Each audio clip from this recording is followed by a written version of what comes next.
Today I'm going to show you how to make roadkill hash browns in a pie iron. Why don't you stop and ask for directions? We're not lost. I just don't know where we are right now. We take 2 eggs, break them,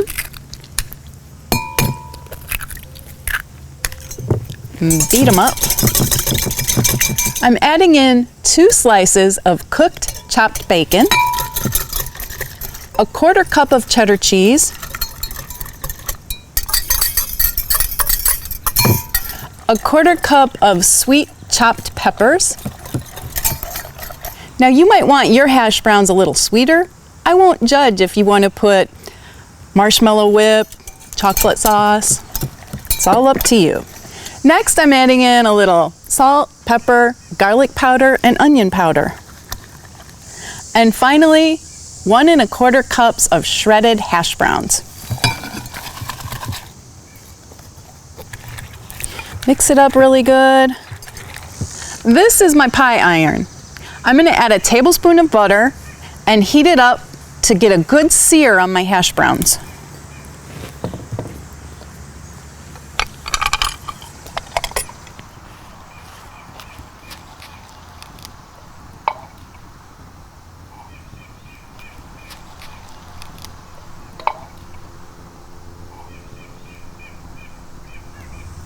Now that this is good and hot, I'm gonna fill it up about halfway. I don't want to pack it in because I want it to cook all the way through.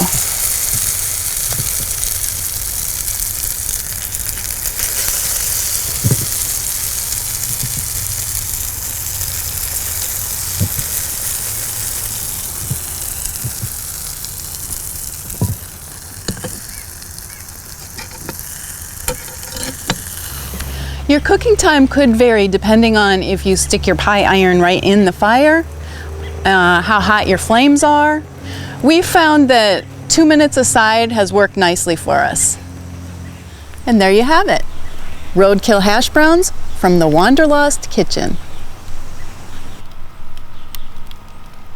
Clean up in aisle 6. If this is your first time watching one of our videos and you'd like to see more, hit the subscribe button. And don't forget to ring the bell if you want to be notified.